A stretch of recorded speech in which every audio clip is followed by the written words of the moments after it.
Hello दोस्तों, नमस्कार। मैं आपका दोस्त कवि शरद अजमेरा वकील आज लेकर आया हूँ एक नई कहानी जिसका शीर्षक है तलाक तलाक तलाक। अम्मा, तुम्हारी जिद के कारण मैं अपना घर नहीं टूटने दूंगा। कचहरी के बाहर चाय की थड़ी पर बैठा संजय अपनी बारी का इंतजार कर रहा था। आज जहां तक उसे उम्मीद थी उसका और उसकी पत्नी साक्षी का तलाक हो जाएगा। तलाक वो अपनी मर्जी से ले रहा था, पर फिर भी पता नहीं क्यों वो खुश नहीं था। तभी साक्षी अपने माता पिता के साथ आती हुई दिखी। आज पता नहीं क्यों उसकी नज़र अपने आप ही साक्षी पर टिक गई। आज साक्षी ने शिफॉन की हरे रंग वाली साड़ी पहन रखी थी, वही साड़ी जो संजय मुंबई से उसके लिए लाया था और जिसके पीछे घर में अच्छा खासा बवाल हुआ था, और जिसके पीछे अम्मा ने कसम खा ली कि वो साक्षी को इस घर में देखना ही नहीं चाहती। अब या तो साक्षी ही रहेगी या फिर अम्मा। संजय अम्मा का विरोध नहीं कर पाया और नौबत तलाक तक आ पहुंची। साक्षी और संजय की शादी 10 महीने पहले ही हुई थी। ये कोई लव मैरिज नहीं थी, बल्कि खुद अम्मा ने साक्षी को संजय के लिए पसंद किया था। तब अम्मा को साक्षी में गुण ही गुण नजर आ रहे थे। जिस किसी से भी मिलती तो उसके गुणों की तारीफ करती, अपनी छोटी बहू की बलया लेती। शादी की तैयारियां भी अम्मा ने खुद आगे होकर की थी। उनके पैरों में तो जैसे किसी ने पहिए फिट कर दिए हो। शादी के लिए इतनी फुर्ती से काम कर रही थी कि हर कोई देखते ही कहता, अरे बहू ला रही हो, भला इसमें इतनी खुश होने वाली क्या बात है। और अम्मा सबको मुस्कुरा कर जवाब देती, अरे मेरा परिवार बढ़ रहा है तो खुश नहीं होंगी क्या। और फिर अपने काम में लग जाती। शादी वाले दिन बारात साक्षी के द्वारे पहुंच गई।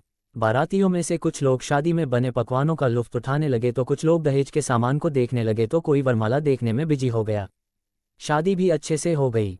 कुछ देर बाद बारात में आई सारी महिलाएं और अन्य रिश्तेदार रवाना हो गए।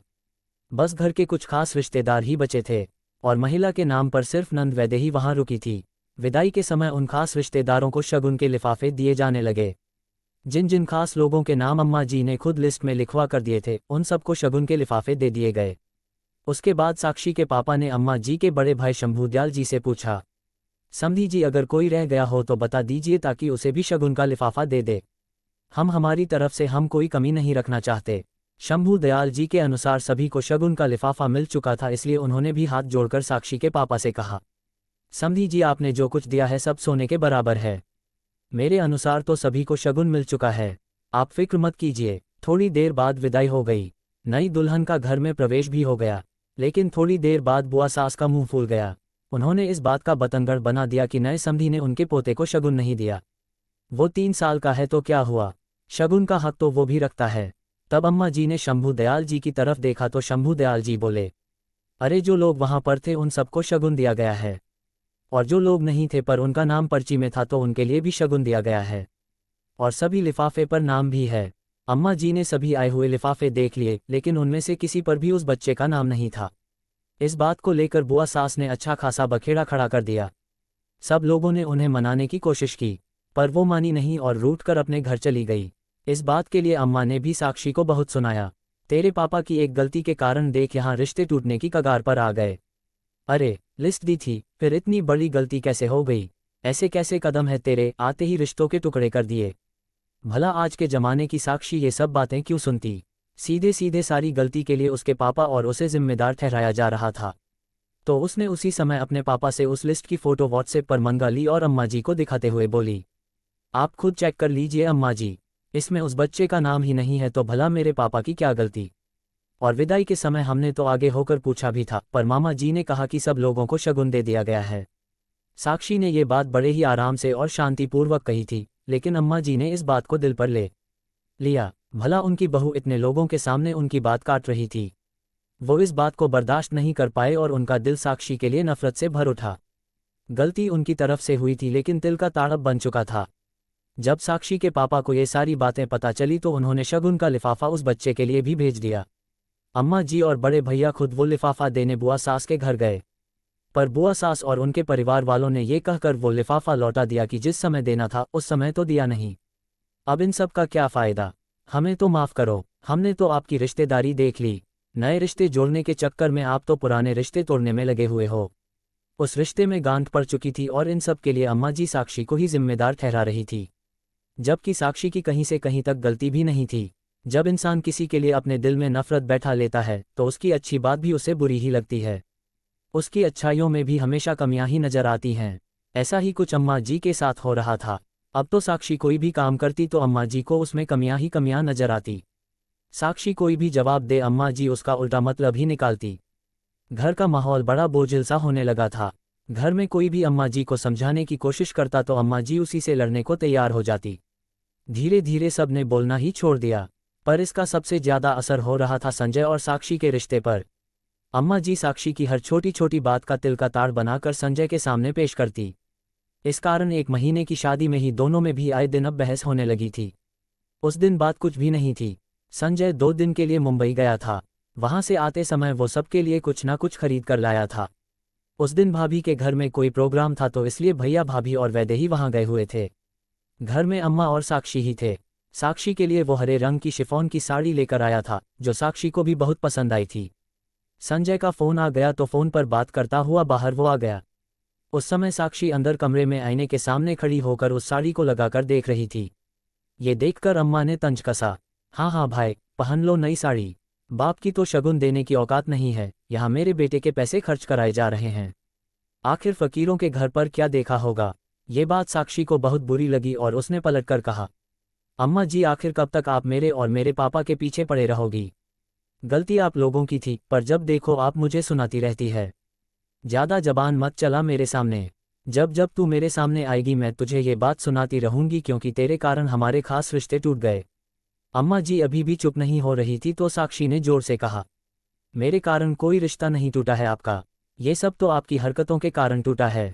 आपको खुद रिश्ते बनाकर रखने नहीं आते, तभी तो अब अपने बेटे बहू के पीछे पड़ गई हो। बस कर ज्यादा जबान चला रही है। अम्मा ने इतनी जोर से कहा कि बाहर से संजय दौड़ा दौड़ा अंदर आया और बोला, क्या हुआ अम्मा, इतनी जोर से क्यों चिल्ला रही हो।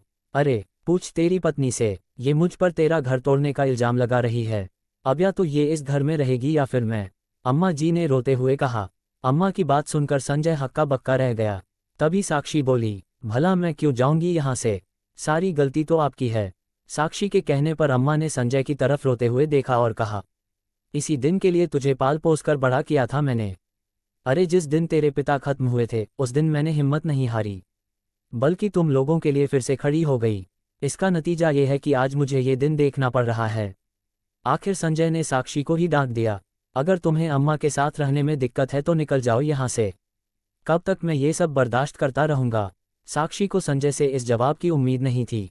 वो भी गुस्से में अपना सामान पैक कर वहां से निकल गई। अब हर कोई तो अच्छी समझाइश देने वाला नहीं होता। रिश्तेदारों को भी मौका मिल गया बात बनाने का। दोनों तरफ के रिश्तेदारों ने आग में घी डालने का काम ही किया, और उसका नतीजा ये निकला कि कुछ दिन बाद ही अम्मा जी के कहने पर संजय ने तलाक के लिए अर्जी दे दी। साक्षी संजय को तलाक देना नहीं चाहती थी, क्योंकि वो ये जानती थी कि संजय की गलती नहीं है। बस अम्मा उसकी हर बात को संजय के सामने तोड़ मरोड़ कर पेश कर रही है। तभी साक्षी की नज़र संजय से टकराई, पर इस बार संजय ने अपनी निगाह दूसरी तरफ नहीं की और ना ही साक्षी ने अपनी नज़रें दूसरी तरफ घुमाई। साक्षी की नज़रें उसे ऐसे देख रही थी जैसे पूछ रही हो, क्या हुआ संजय, आज अकेले कैसे आए हो। सचमुच संजय अपने आप को अकेला ही तो महसूस कर रहा था। घर का कोई सदस्य उसके साथ नहीं आया, जिसमें तो वो एक संयुक्त परिवार का बेटा है। जाहिर सी बात है आपको अपनी परेशानी खुद ही झेलनी पड़ती है। परिवार भी कुछ दिन ही साथ देता है। शुरू शुरू में तो सबने संजय का पूरा ध्यान रखा, लेकिन जैसे जैसे वक्त निकला सब अपने अपने कामों में बिजी हो गए। अभी पिछले महीने बड़े भैया भाभी को बेटा हुआ है, तब से किसी का भी ध्यान संजय की तरफ नहीं है। वो कब खाना खा रहा है, कब आ रहा है, कब जा रहा है, उसके कपड़े धुले हुए हैं या नहीं, किसी को कोई लेना देना नहीं। घर में सब लोग खुश हैं संजय को छोड़कर, और आज यहाँ फैसले के दिन भी कोई उसके साथ नहीं आया। भाभी घर के काम करने हैं बिजी थी, अम्मा अपने पोते को खिलाने में बिजी थी, वैदेही का तो वैसे भी कॉलेज होता है, भैया का अपना ऑफिस होता है, तो भला किसी के पास संजय के लिए फुर्सत कहाँ। अब उसे समझ में आ रहा था कि जो साथ एक पत्नी दे सकती है वो और कोई नहीं। खैर, जब अंदर से बुलावा आया तो संजय और साक्षी दोनों अंदर गए। तलाक के पेपर पर दोनों को साइन करने के लिए कहा गया, लेकिन संजय के हाथ साइन करते समय कांपने लगे। ये देखकर साक्षी ने पूछा, क्या हुआ संजय, तुम्हारी तबीयत तो ठीक है। संजय ने साक्षी की तरफ देखा और फिर हिम्मत करके कहा, क्या हमारा तलाक लेना जरूरी है। साक्षी एकटक उसे देखती ही रह गई, फिर बोली, तलाक मैंने नहीं तुमने मांगा था, और अगर तलाक नहीं लेंगे तो फिर अम्मा। तुम अम्मा की बात छोड़ो, उनके पास उनके बेटे बहू परिवार सब है, पर मैं तो अकेला हूँ। इस बार मैं वो गलतियाँ नहीं दोहराऊंगा जो मैंने उस समय की थी। इसलिए मैं एक बार फिर पूछ रहा हूँ, क्या हमारा तलाक लेना जरूरी है। हम एक नई शुरुआत नहीं कर सकते। मुझे तलाक नहीं चाहिए, पर क्या तुम अपनी अम्मा का सामना कर पाओगे? साक्षी का जवाब सुनकर संजय एक पल के लिए बिल्कुल चुप हो गया। फिर उसने तलाक के पेपर की तरफ देखा और उन्हें उठाकर फाड़ दिया। वहां खड़े साक्षी के माता पिता की आंखों में भी आंसू आ गए। आखिर कौन से माता पिता अपनी बेटी का घर उजड़ते देख सकते थे? साक्षी को उसके माता पिता के साथ भेजकर सबसे पहले संजय अपने ऑफिस के आसपास एक किराए का घर ढूंढने गया। शाम तक ढूंढने के बाद उसे धन का घर मिल गया। उसके बाद सीधे अपने घर गया। अम्मा उस समय अपने पोते को खिला रही थी। संजय को घर आया देखकर बोली, मिल गया छुटकारा उस आफत से। संजय ने अम्मा से कहा, मैंने तलाक के पेपर फाड़ दिए, मुझे अपनी पत्नी से तलाक नहीं चाहिए। उसकी बात सुनकर अम्मा बोली, क्यों नहीं चाहिए तलाक? तुझे कहा था ना, या तो इस घर में वो ही रहेगी या फिर मैं। अम्मा की बात सुनकर संजय बोला, अम्मा ये आपका घर है, आप यही ही रहिए। मैंने अपना बंदोबस्त बाहर कर लिया है, मैं साक्षी के साथ वही रहूंगा। अरे ऐसा क्या जादू कर दिया उसने जो तलाक लेने से मना कर रहा है? छोड़ उसे, उसके जैसी 10 मिलेगी।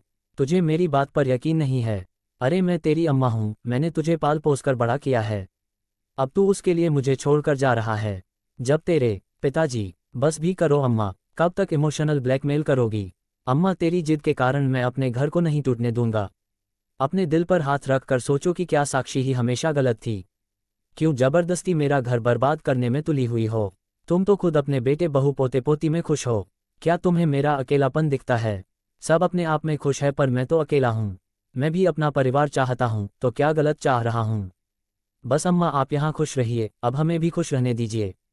कहकर संजय अंदर कमरे में चला गया और अपना सामान पैक कर उसी शाम साक्षी के साथ अपनी गृहस्थी बसाने के लिए रवाना हो गया। अब साक्षी और संजय की